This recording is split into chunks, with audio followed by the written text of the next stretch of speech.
बिस्मिल्लाहिर्रहमानिर्रहीम। अस्सलाम वालेकुम नाज़रीन, आप यूट्यूब चैनल देख रहे हैं। मैं इमरान खान हूँ। दो बहुत अहम खबरें हैं, दोनों मैंने आपके सामने रखनी है। एक तो पूरे पाकिस्तान में भूचाल आया हुआ है, जो एक खबर हम्माद अज़हर साहब ने सबसे पहले लगाई और उसके बाद पाकिस्तान तहरीक इंसाफ के सोशल मीडिया ने उसको लगाया। शौकत बसरा साहब ने उसके ऊपर कुछ तहकीकात की और मेरी शौकत बसरा साहब से बड़ी तफसीली बातचीत हुई है। कुछ और लोग जो हैं उनसे भी मेरी बात हुई है। ये मामला है एक लाश का। एक लाश जो है वो इस्लामाबाद से लाई गई है जनूबी पंजाब में और उसको दफन किया गया है। लेकिन जब उसको दफन किया गया तो पता चला कि उसको तो गोली लगी है। हालांकि ये बताया गया लाश देते हुए कि इसको गोली नहीं लगी, बल्कि ये एक एक्सीडेंट के अंदर मारा गया है। लाश की हालत भी बहुत अजीब थी। कहानी है क्या, मैं आपको बता देता हूँ। पाकिस्तान तहरीक इंसाफ का जो क्लेम इसके बाद सामने आया, या जो ऐनी शाहिदीन कुछ पैदा हुए हैं नए, उनके जो क्लेम सामने आ रहे हैं वो ये कहते हैं कि उन्होंने बहुत सारी लाशें देखी हैं। एक लाश उस मुर्दा खाने में नहीं देखी गई, 2 नहीं देखी गई, 10 नहीं देखी गई, बहुत ज्यादा लाशें देखी गई हैं। मैं अगर आपको नंबर बताऊंगा तो भूचाल आ जाएगा। या जितनी बड़ी तादाद में, जैसे मुईद पीरजादा साहब ने एक दावा किया था, ये उस लेवल का दावा सामने आया। अब ये है क्या, ये मैं आपको बता देता हूं कि जनूबी पंजाब में राशिद नाम का कोई शख्स था जो जनूबी पंजाब का रहने वाला है और ये 2-2.5 माह से अपने रिश्तेदारों या अपने घर वालों से राब्ते में नहीं था। उसकी वजह यह थी कि इसकी शादी का कोई मामला था जिसके ऊपर एक इख्तलाफ था और ये अपने घर वालों से राब्ता नहीं कर रहा था। अचानक इसके भाई को एक टेलीफोन कॉल आती है और उसको ये पूछा जाता है, आसिफ गल कर रहे हैं? उसने कहा जी मैं आसिफ बात कर रहा हूं। उसने कहा जी आसिफ तुम राशिद के भाई हो? कहा जी मैं राशिद का भाई हूँ, हमारे वालिद का नाम जो है वो मोहम्मद शफीक है। बिल्कुल ठीक है जी। वो कंफर्म करता है बंदा पहले। अच्छा, जो कॉल आती है वो अननोन नंबर से आती है। पहले अननोन नंबर की जो कॉल है, ये अननोन नंबर का मतलब ये नहीं होता कि आपको नंबर नहीं पता, नाम नहीं लिखा हुआ, आपने फीड नहीं किया हुआ, नहीं। ये जो एजेंसियों की कॉल्स होती हैं या मखसूस लोग जो ताकतवर लोग हैं पाकिस्तान के अंदर, जब वो कॉल करते हैं तो आपके मोबाइल में कोई नंबर ही नहीं आता, लिखा हुआ आ जाता है अननोन। यानी आप पता ही नहीं कर सकते कि ये बंदा कौन था जिसने आपको कॉल की है। ये फैसिलिटी उनके पास होती है कि वो ऐसी कॉल करते हैं जिससे एक दबाव पैदा होता है। वो आसिफ के बकौल जो मामला बाहर आया कि वो उठा नहीं रहा था उस कॉल को, वो डर रहा था क्योंकि ये सारे पाकिस्तान तहरीक इंसाफ के लोग हैं और ये सोशल मीडिया पे पोस्टें वगैरह करते रहते हैं, तो उन्हें लगा शायद कि हमारे लिए कोई मुश्किलात पैदा होने जा रही है। हम पोस्टें वगैरह करते हैं, इमरान खान को सपोर्ट करते हैं, तो ये अननोन नंबर से कॉल आ रही है, कोई नई मुसीबत ना बन जाए। लेकिन फिर जब उसने डरते डरते फ़ोन उठाया तो उसको बताया गया कि तुम्हारा भाई जो है वो राशिद, वो उसका एक्सीडेंट हो गया और उसकी डेड बॉडी ले लो। इस पे उस बंदे ने कहा, जो आसिफ है, उसने ये कहा जी कि मैं आप पे कैसे एतबार करूं, आप अननोन नंबर से बात कर रहे हैं, वो डेड बॉडी, कोई सरकारी आदमी है, आप कौन है, अपना तारुफ करवाएं। तो उस बंदे ने ये कंफर्म करके कि ये फैमिली वही है, फोन बंद कर दिया कि तुम सब्र करो, मैं कॉल तुम्हें करवाता हूं। उसके बाद जनाब कॉल आती है दोबारा और अब के कॉल करता है एएसआई इम्तियाज। ये सब्जी मंडी थाने का एएसआई है। ये अब सारी तहकीकात मैंने की है, मैं चीजें आपके सामने रख रहा हूं। ये जो इम्तियाज नाम का एएसआई कॉल करता है, ये बताता है जनाब कि राशिद की इस्लामाबाद में रोड एक्सीडेंट में मौत हो गई है, फैमिली मेंबर आ जाए और वो आकर उसकी लाश ले जाएं। ये इम्तियाज ऐसे भी ये कंफर्म करता है कि यार तू आसिफ ही गल कर रहे हैं, तेरा भरा सी राशिद, तो अपने भाई की आगे भाई डेड बॉडी ले जा। वो ये कहता है जी हम तो जनूबी पंजाब में रहते हैं, सादकाबाद, वो उधर रहीम यार खान। तो हमारे कुछ अजीज हैं जो रहते हैं इस्लामाबाद में, जानने वाले, उन्हें हम कहते हैं हमारे कज़न वगैरह है, वो आ जाएंगे, आके देख लेते हैं। तो वो तस्वीर भेजता है, कहता है ये तेरा भाई है? कहता जी बिल्कुल ये मेरा भाई है। कंफर्म कर देता है। मौत कैसे हुई, एक्सीडेंट हुआ है। अब वो अपना एक कज़न भेजते हैं, जब वो कज़न जाता है तो वो उसको डेड बॉडी नहीं देते। वो ये कहते हैं जी हम डेड बॉडी नहीं दे रहे, आप खूनी रिश्तेदार को बुलाएं, वहां से वो आए, लिख कर दे और डेड बॉडी लेकर जाए। अब ये पुलिस करती है। तो वो वहीं से एक और लड़के को लेकर जाते हैं। ये लड़का उनके कज़न का दोस्त है। अब इसका नाम भी पता है मुझे और बहुत सारे नाम, हर बंदे का नाम है, लेकिन यहां पे नाम लेने से सिर्फ मुझे मना किया गया है कि आप नाम लेंगे तो ये जिस जिसका नाम आएगा वो बंदे उठाए जाएंगे। मामला इतना गंभीर है। तो एक और बंदा वहां जाता है, वो जाकर 6,000 रुपया देता है नकद एएसआई इम्तियाज को कि यार तुम ये पैसे ले लो हमसे और हमें डेड बॉडी आप दे दें, ये पैसे रिश्वत आप ले लें और डेड बॉडी हमारे हवाले करें, हम लेकर जाए रहीमियर खान में जाके उसको दफनाएं, उसकी फैमिली के हवाले करें, उनके घर वालों का बुरा हाल है। तो अब जो है वो उनके राब्ते वाब्ते भी साथ साथ चल रहे थे। तो एएसआई उस लड़के को लेकर साथ मुर्दा खाने के अंदर चला गया। ये पिम्स अस्पताल का मुर्दा खाना है। एक अस्पताल के मुर्दा खाना में नॉर्मली जो है इमरजेंसी सिचुएशन में 30-40 लाशें रखने की नॉर्मल जो जगह होती है वो इतनी होती है, क्योंकि वहां पे बॉक्सेस बने होते हैं। मैं क्राइम रिपोर्टर हूं तो मैं गया हूं वहां पे। वो ऐसे बॉक्स को आपने फिल्मों में शायद देखा होगा, बॉक्स को ऐसे बाहर निकालते हैं तो उसमें एक लाश होती है, दूसरा निकालते हैं उसमें एक और होती है, तीसरा निकालते हैं उसमें एक और होती है। तो एक एक बॉक्स में एक एक लाश होती है और इसकी कैपेसिटी जो है वो 30 से लेके 100 तक हो सकती है। बहुत बड़ी तादाद में जरूरत भी नहीं पड़ती और इतनी बड़ी वो होती भी नहीं है मुर्दा खाने के अंदर कैपेसिटी, क्योंकि वो पूरा का पूरा चिल्ड होता है, बहुत ठंडा होता है, ताकि लाशें डीकंपोज ना हो, लाशें खराब ना हो। मुर्दा खाना के अंदर गया, उसने एक बॉक्स बाहर निकाला और पहचानने के लिए कहा लाश को। तो उसने बताया जी कि उस एक बॉक्स के अंदर बगैर कफन के 3 लाशें पड़ी थी। इसके आप 2 मतलब ले लेना, एक तो रखने वाले ने 3 रख दी। अब ये रखने वाला जो है वो इतना तो बेवकूफ नहीं है, हर लाश को अलग अलग बॉक्स में रखना चाहिए था। तो लाशें इतनी ज्यादा हैं वहां पे कि एक बॉक्स में 3 रखनी पड़ी। ये कॉमन सेंस की बात है जो समझ आती है। उसने कहा ये ऊपर नीचे पड़ी हुई थी, 3 लाशें पड़ी हुई थी, हमने अपना बंदा पहचान लिया कि जनाब ये बंदा है, ये आप डेड बॉडी हमें दे दें। ये 2 दिन पहले की बात है। तो उन्होंने कहा ठीक है जी ये डेड बॉडी आपको हम दे दें। कागजी कार्रवाई की, डेड बॉडी उनके हवाले कर दी, एक्सीडेंट हो गया, बंदा आपका मर गया। अब वो जो लड़का वहां गया था उसने ये क्लेम किया है, और वो जो इस्लामाबाद वाले लोग हैं वो ये क्लेम करके बताते हैं बाकायदा, और इस पे मैं आपको बताऊं वीडियो के प्रूफ्स मौजूद हैं। ये मैं आपको बता रहा हूं, शौकत बसरा के पास वो सबूत मौजूद हैं जो सबूत पूरे निजाम को हिलाकर रख देंगे। गो कि इस वक्त लोग बहुत खौफजदा हैं, बहुत परेशान हैं। हुआ ये कि डेड बॉडी दी गई, उसने कहा जी वहां बहुत सारी डेड बॉडीज थी, और जब एक बक्से के अंदर 3 डेड बॉडीज हैं तो इस्लामाबाद के क्राइम रिपोर्टर से हिसाब लगा लेना कि एक बक्से में 3 डेड बॉडीज क्यों रखनी पड़ गई। ये मेरा सवाल है, जब उसने कहा कि 3 बॉडी इकट्ठी थी। अच्छा जी, फिर वो ये बताता है कि डेड बॉडी लेकर वापस चले गए और ले जाकर वहां पे रहीमियर खान में हवाले कर दिया गया। वहां पे जो तदफीन का मामला शुरू हुआ तो उनके अब कुछ अजीज जो है जिनका मेडिकल से भी ताल्लुक है थोड़ा बहुत, वो जो समझता है इस मामले को, मेडिकल साइंस को, उस बंदे ने कहा जी ये तो डेड बॉडी ताजा है ही नहीं, ये तो बहुत दिन पहले का मरा हुआ बंदा है आपका। क्या मतलब? उन्होंने कहा डेड बॉडी तो अकड़ी हुई है, ये बंदा तो कई दिन पहले का मारा गया बंदा, ये तो अभी आज की, कल की, परसों की तो हलाकत ही नहीं है एक्सीडेंट की। तो उसके बाद उसके घर वालों ने उसको जब नहलाना शुरू किया, गुसल देना शुरू किया, तो उसकी बॉडी में गोली का निशान मिला। उसे गोली लगी थी जो मेन आपकी आर्टरी होती है टांग के ऊपर, ये यहां पे फ्रंट साइड से उसको गोली लगी थी। और अगर ये आर्टरी आपकी फट जाए तो फिर खून नहीं रुक सकता, जो मर्जी आप करें ये खून नहीं रुकता होता। मैंने 1-2 वाकयात ऐसे देखे, बड़ी मुश्किल इंसान की जान बचती है। इमरान खान साहब कहते नहीं रहे कि मेरी वो शारक है, वो मेन रग है एक्चुअली, इसका वो ये नाम ले रहे हैं। शारक तो यहां गले में होती है, लेकिन वो मेन रग एक वहां पे भी है, शारक भी आप उसे कह सकते हैं अगर कहना चाहे तो अगर वो कट जाए या वो डैमेज हो जाए और ब्लडिंग वहां शुरू हो जाए तो ब्लीडिंग वहां पे नहीं रुकती फिर उसके बाद। तो पता चला जनाब कि इस बंदे को तो गोली लगी है। अब उसकी वीडियो वहां कोई बना रहा था, वीडियो बन गई, रोला पड़ गया, ये वीडियो मार्केट में आ गई। हमाद अजहर के बाद इंफॉर्मेशन आई, उन्होंने शेयर कर दी, सबने शेयर कर दी।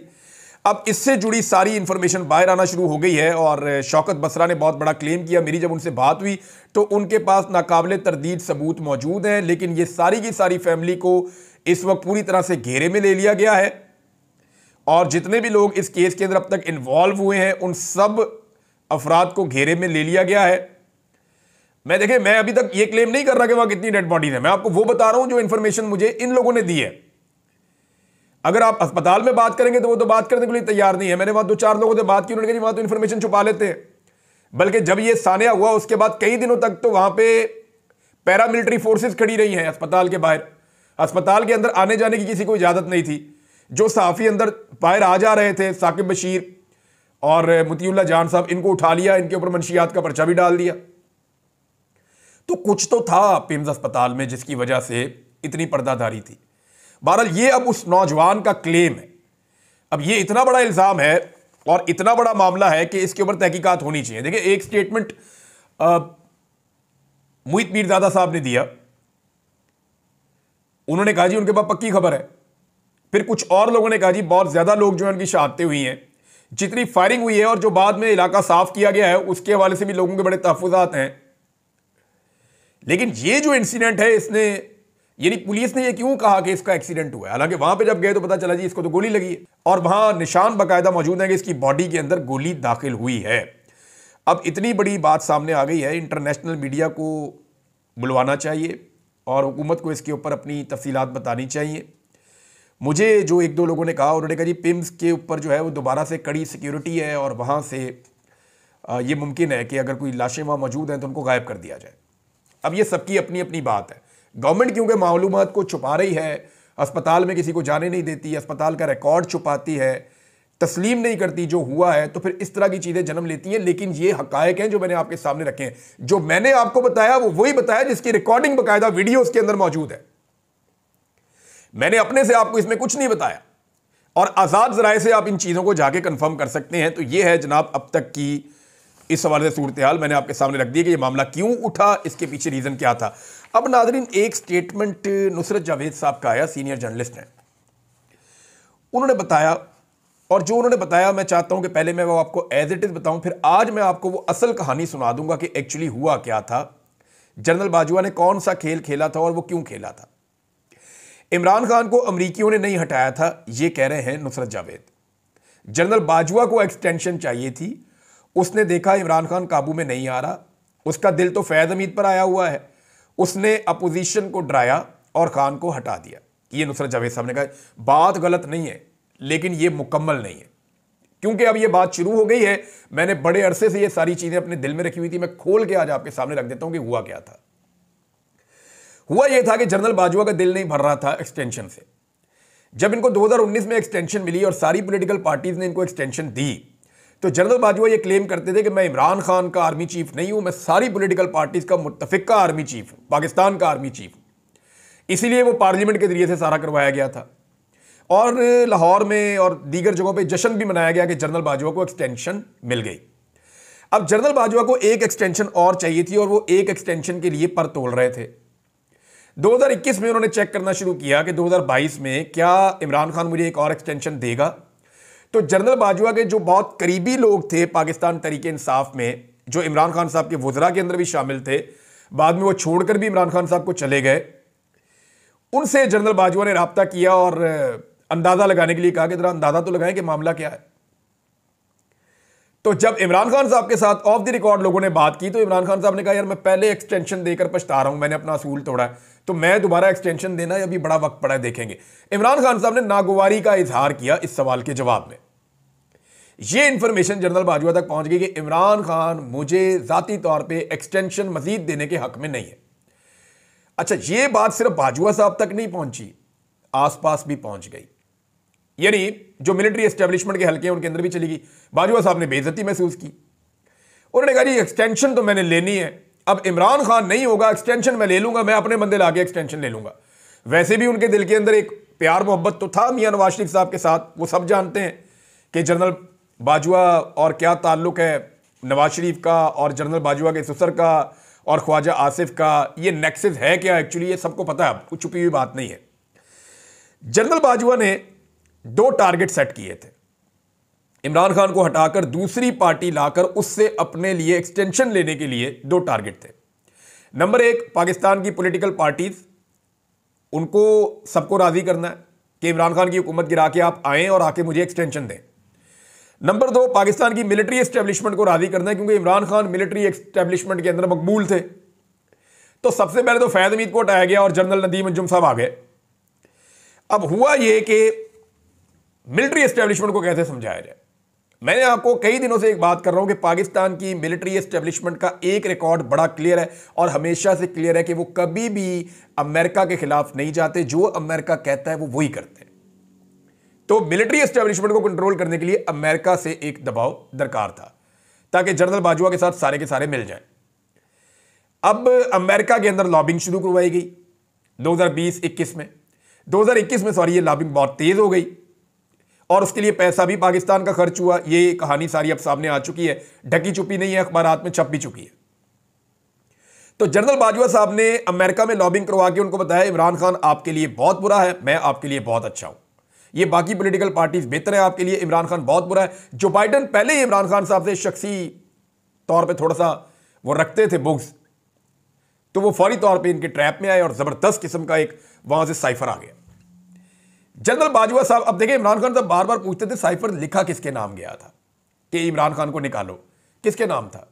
यानी लिखा तो आपके वो साइफर तो एक्चुअली नोट्स होते हैं ना, एक्चुअली तो साइफर नोट्स होते हैं जो मीटिंग हो रही होती है, तो वो ऑर्डर किसके लिए था? एक्चुअली पाकिस्तान की एस्टेब्लिशमेंट के लिए था। तो जनरल बाजवा ने मिलिट्री एस्टेब्लिशमेंट को बताया कि जनाब हो गया रे, अमेरिका इमरान खान को अब बर्दाश्त नहीं कर रहा, इसको निकालना पड़ेगा। सियासतदानों को जनरल बाजवा ने डराया कि इमरान खान जो है ना वो जनरल फैज हमीद को ले आएगा और ये जितना आपके ऊपर जुल्म हुआ ना ये सारा जनरल फैज हमीद ने किया, मैं तो आपके साथ हूं। ये करके सियासतदानों को भी राजी कर लिया और फिर पाकिस्तान में रजीम चेंज ऑपरेशन करवा दिया।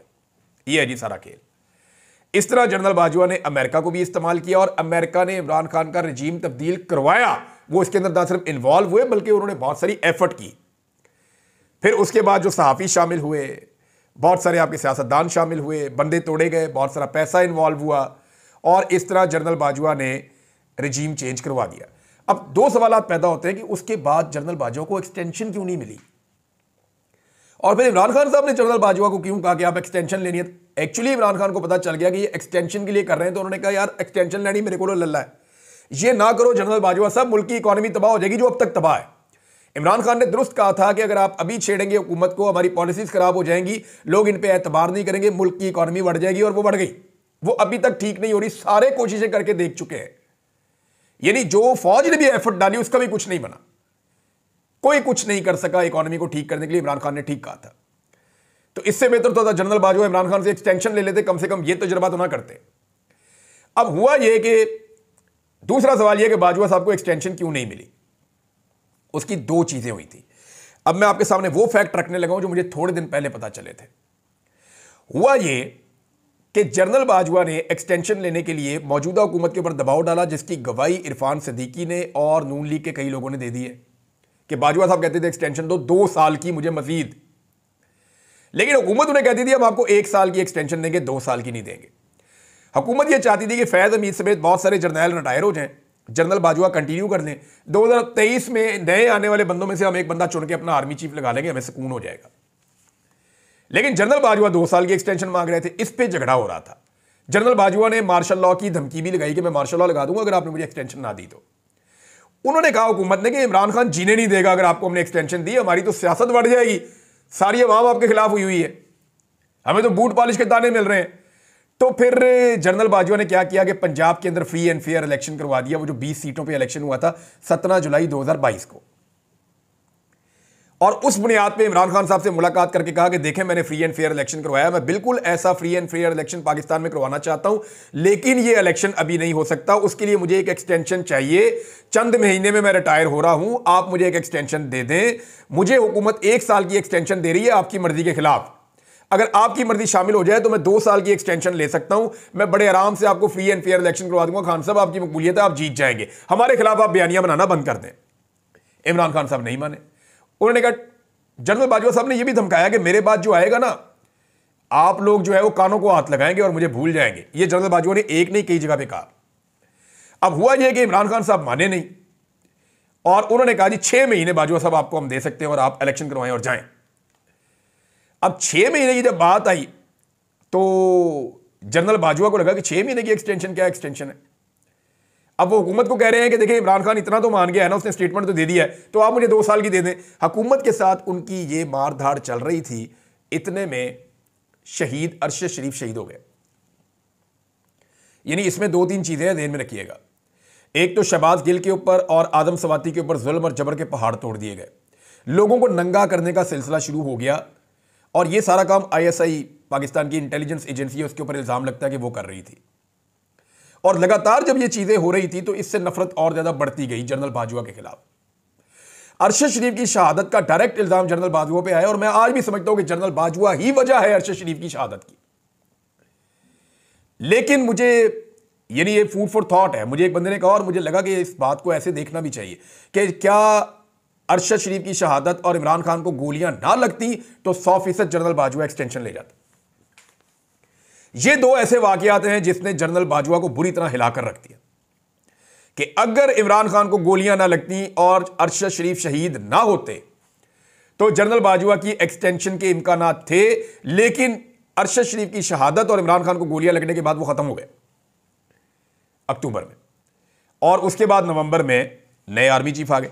ये है जनाब अब तक की सारी कहानी कि ये असल वो बात थी जो पूरा गेम हुआ और किस तरीके से हुआ। इमरान खान ने क्यों जनरल बाजवा को कहा कि आपको 6 महीने की एक्सटेंशन दे देते हैं, हुकूमत 1 साल की देना चाहती थी, बाजवा 2 साल की लेना चाहते थे, और ये सारा गेम चल रहा था। General Bajwa was the key player जिसने सबको इस्तेमाल किया अपनी एक एक्सटेंशन के लिए, और अल्लाह की करनी देखें एक्सटेंशन भी नहीं मिली। अब तक के लिए इतना ही, अपना ख्याल रखिएगा, अपने चैनल का भी। अल्लाह हाफ़िज़।